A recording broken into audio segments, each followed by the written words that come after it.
안녕하십니까. 월간조선 권세진 기자입니다. 저는 이번 월간조선 2월호에 더불어민주당에서 미스터 쓴소리라고 불리는 이상민 의원을 인터뷰했습니다. 이분은 대전 유성을 지역에서 내리 5선을 한 중진 정치인인데요. 작년 대선 전에 민주당에서 대선 후보 뽑는 경선할 때 이재명 후보가 뽑힐 때 경선 선거관리위원장을 맡았던 분으로 많이들 알고 계실 겁니다. 근데 이분이 그때 대세였던 이재명 후보를 향해서 어찌 보면 굉장히 충격적인 주장 세 가지를 했었죠. 첫 번째, 이재명은 경기도지사직을 내려놓고 경선을 해야 된다. 그리고 두 번째, 이재명은 사법 리스크가 있어서 대선 후보로 뽑으려면 조심을 해야 한다. 그리고 세 번째, 대장동 의혹은 특검을 해야 된다. 그때 대장동 의혹이 막 나오기 시작했을 때니까요. 그러니까 당연히 이재명 지지자 개딸들한테서 엄청나게 공격을 받았죠. 민주당에서 이런 말을 할 수 있는 중진 의원이 있다는 것, 아직 민주당에 죽지 않았나 싶기도 합니다. 이분의 이야기는 월간조선 2월호에서 자세히 보실 수 있는데요. 전반적인 주제는 딱 하나입니다. 이재명 대표가 민주당 대표직을 계속 수행해서는 안 된다. 이게 가장 큰 주제입니다. 사법 리스크도 있고 이재명 사당화, 이런 민주당 여러 팬덤, 이런 문제가 여기서 다 출발을 한다는 겁니다. 그러니까 이재명 아니면 대표할 사람이 없냐? 그런 당이 아닌데 160몇, 170석 가까이 되는 당인데 이재명 대표 한 명이 당을 망치고 있다는 겁니다. 그러니까 스스로 내려올 리는 없으니까 대표직에서 빨리 사법 처리가 되는 편이 민주당을 위해서는 낫다. 이런 내용인데요. 민주당 현역 의원이 이런 주장을 했습니다. 사실 다 맞는 내용인데 민주당이 이걸 다 무시하고 이재명 방탄을 하고 있는 거죠, 사실. 그래서 민주당 내부에서 나온 이런 얘기에 대해서 좀 자세히 좀 이야기해 볼 필요가 있다고 생각을 합니다. 제가 말씀드릴 게 대략 세 가지인데요. 첫 번째, 이재명은 후보 경선에서 탈락시켰어야 했다. 그리고 두 번째, 이재명은 대선 낙선 후에 조용히 지내야 했고 지금이라도 대표직을 내려놔야 한다. 세 번째는 이 상태로 가면 민주당은 내년 총선에서 필패 반드시 진다는 겁니다. 이게 이 이상민 의원의 이야기이기도 하고요. 제가 좀 덧붙여서 설명을 해드리겠습니다. 첫 번째는 이재명 대표는 진작에 민주당 후보 경선에서 탈락했어야 한다는 겁니다. 떨어지든 아니면 그렇게 되든 아예 그냥 물러나든 했어야 했는데 이 이상민 의원이 그 경선의 선관위원장이었죠. 위원장으로 이런 발언을 했습니다. 제가 좀 읽어드리려고 하는데 이재명 후보의 여러 사법 리스크는 대선에서 당선된다 해도 안 된다 해도 문제가 될 것이니까 해결 방안이 필요하고 특검을 받든 후보 사퇴를 하든지 해야 한다. 이렇게 얘기를 했습니다.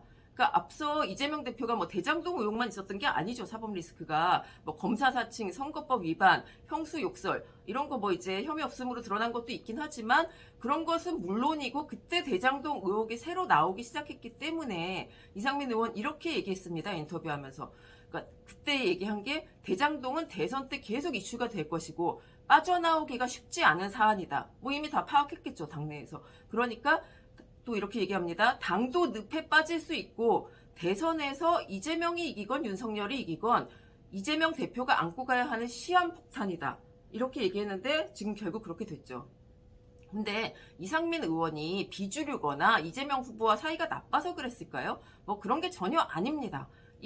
그런 문제를 제기한 이유는 이재명이라는 사람 때문에 그 사람이 싫어서가 아니라 민주당을 위한 거였겠죠. 털 건 털고 가야 대선에서 이길 수 있다는 거고 또 털고 가는 모습이 경선 흥행에 나쁘지 않다고 생각했다고 합니다. 선관위원장으로서 국민에게 좋은 모습을 보여줄 수 있는 얘기죠. 그렇게 되면 그렇게 했는데 어떻게 보면 그게 선관위원장으로서 당연한 일이었을 거고 그때는 민주당 내에서 욕을 먹었지만 그러니까 방금 말씀드린 것처럼 이런 이유로 민주당은 이 이상민 선관위원장의 이야기를 좀 귀담아 들었어야 했는데 전혀 그렇지 않았습니다. 이런 의견을 민주당 일부 의원이나 당원들이 호응하기는커녕 초선 의원 한 명 나서지 않았고요. 이런 의견에 대해서. 그리고 당원들이 들고 일어난 이재명 지지하는 당원들이 들고 일어난 건 너무 당연한 일이었고 이유는 뻔하죠. 이재명 대세론에서 이재명에게 반기를 드는 사람은 단 한 명도 없었던 겁니다. 그러니까 또 이재명 후보 캠프 측은 선관위원장이 중립적이지 못하다. 왜 우리를 공격하냐 이거죠. 이렇게 항의를 했고 이재명 팬덤, 개딸들 이런 분들 선관위원장 향해서 문자 폭탄 날리고 비난하고 이렇게 난리가 났었죠. 그래서 결국 이재명 후보가 당선이 됐는데 이제 그 다음에 여기까지 이분은 이미 경선에서 이제 아웃이 됐어야 하는 분이다. 이렇게 얘기하신 거고요. 이상민 의원은. 두 번째는 이제 대선 후에 이재명 얘기입니다. 사실상 본인 때문에 진 게 맞다. 뭐 이렇게 다들 생각을 하고 있죠. 근데 그렇다면 본인 때문에 졌다면 그 후보는 자중을 해야겠죠. 당이 갑자기 여당에서 야당이 됐는데. 근데 그럴 시기에 자기가 비대위원장을 하겠다. 국회의원 보궐선거에 나가겠다. 뭐 이렇게 얘기하지 않았습니까? 근데 지금까지 대선에서 졌던 후보 중에 이렇게 바로 막 이제 난리를 치는 이런 경우는 없었거든요. 그러니까 이런 이제 일이 생기면 문제는 패배하고도 이렇게 나서고 이제 정신을 좀 못 차리는 걸로 보이는 이재명 후보를 향해서 자중해라. 좀 이런 당내 목소리가 나와야 되는데 그런 목소리가 없었습니다. 그래서 이상민 의원 한 얘기가 이건데요. 나라도 할 말은 해야겠다 싶어서 목소리를 높였는데 호응하는 사람이 없었다. 친문이라던 사람들이 어느새 친명을 표방하고 있고 나 정도의 중진급들 5선 굉장히 많습니다. 5, 6선이 저기 민주당에는. 이분들도 다 잠잠했습니다.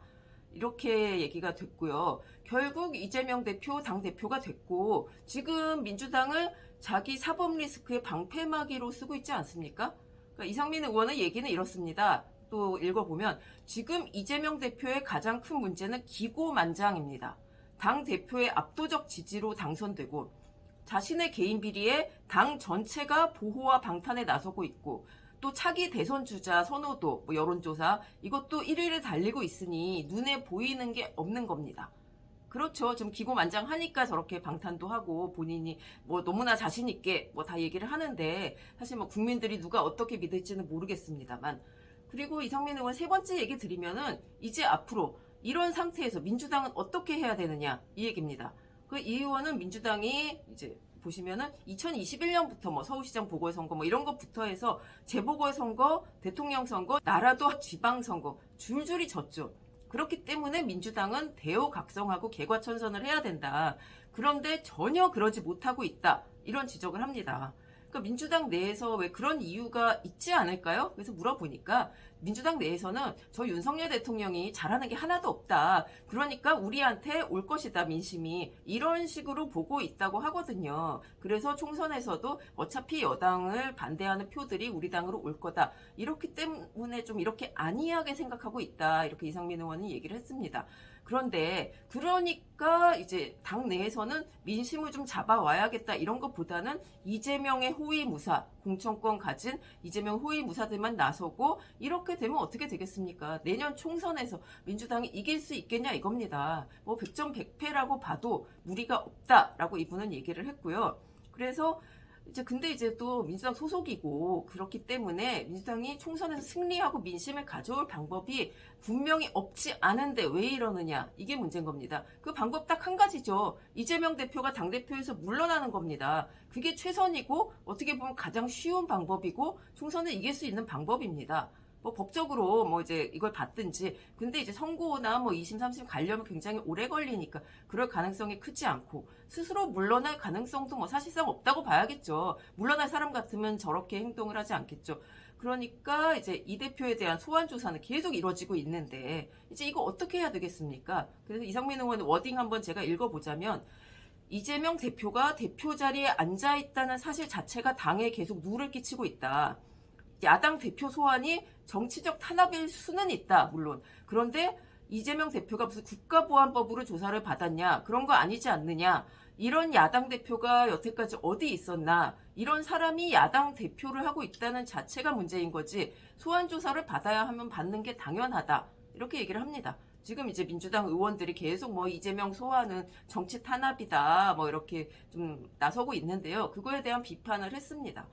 이 밖에도 이제 제가 많은 이야기를 이분한테 들었는데 결론은 다 한 가지입니다. 이재명 대표가 민주당 대표에서 물러나야 이제 민주당이 정상화가 되고 뭐 이기고 말고는 둘째 치고 지금 뭐 1인 정당, 뭐 사당화, 뭐 이런 거에 너무 치우쳐져 있지 않습니까? 이 민주당이 정상화되고 그렇게 되면 한국 정치도 정상화될 수 있다. 맨날 이재명 방탄하느라고 국회도 제대로 못 열고 합의도 안 되고 이런 상황에서 이제 양당 체제가 굉장히 좀 흐트러지고 있는, 좀 힘들어지고 있는 분위기거든요.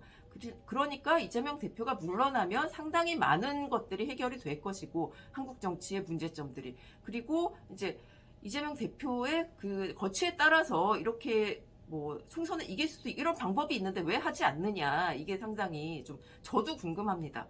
그리고 사실 170석에 가까운 이런 거대 정당이 당 대표할 사람이 이재명밖에 없다? 이것도 말이 안 되죠. 사실 그래서 얼마든지 당내에서 새로운 인물을 키워낼 수도 있고 당대표감이 없지 않을 텐데 왜 그러고 있는지 좀 답답하긴 하고요. 그래서 민주당 내에서 치열한 토론과 뭐 다음 총선이나 뭐 국가를 위해서, 민심을 위해서 어떻게 해야 된다, 이런 토론이 필요하지 않은가 싶은 생각이 듭니다. 자세한 내용은 월간조선 2월호에서 보실 수 있습니다. 감사합니다.